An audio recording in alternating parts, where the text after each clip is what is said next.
Welcome to News You Can Use, presented by Supreme Lending. News You Can Use offers timely information related to the housing and housing finance industry that we believe will benefit you and your customers.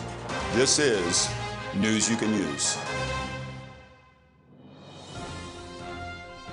I want to talk to you today about interest rates. But first, let's go back a little bit. In January of 2020, 14 months ago, unemployment was at a 3.5% rate, a historical low.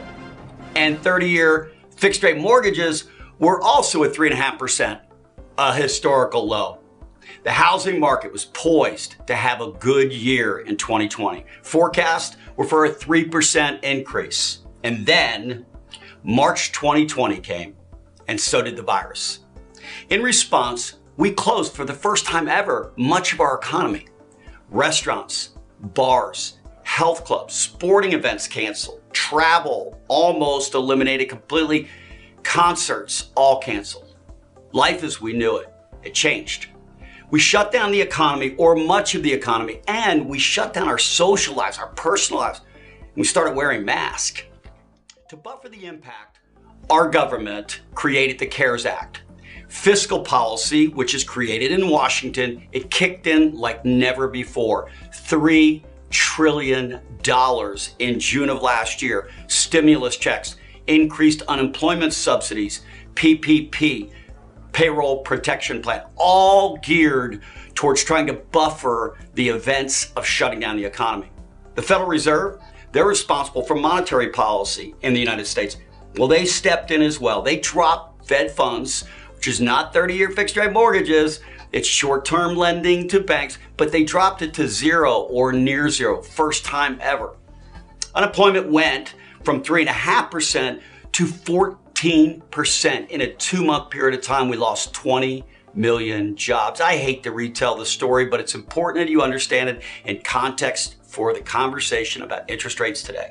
Mortgage rates, which the Fed does not control, but they influence. Well, they dropped last year as expected from 3.5%, a historical low at the time, to 2.5% to 3%, depending upon down payment, credit score, etc.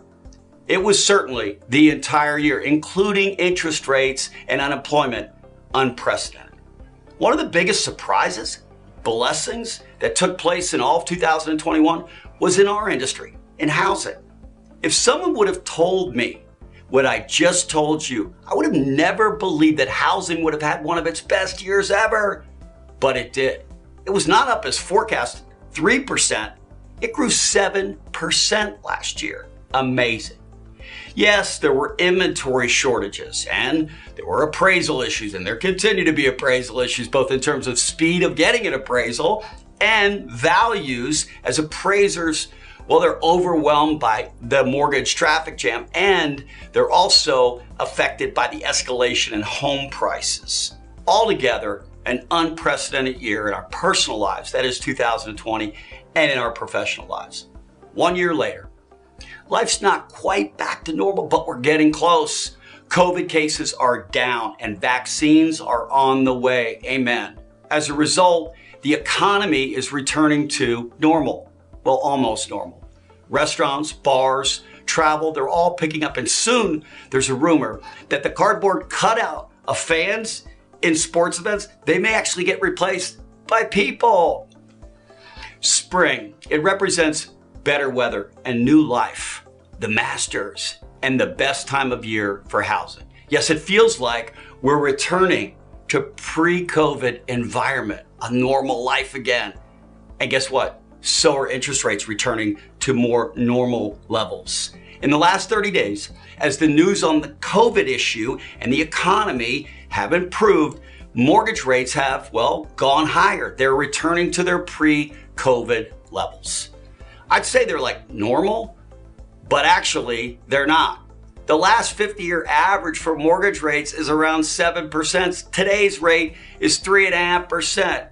It's certainly higher than it was 30 days ago. Yes, it is. It went up about 0.75 of a point from about 2 3/4 or 3, up to about 3.5 to 3 3/4, but they're still at generational lows. Share the news with your consumers who are not yet under contract that rates have gone higher, but they're still at generational lows, with the exception of the unprecedented year of 2020.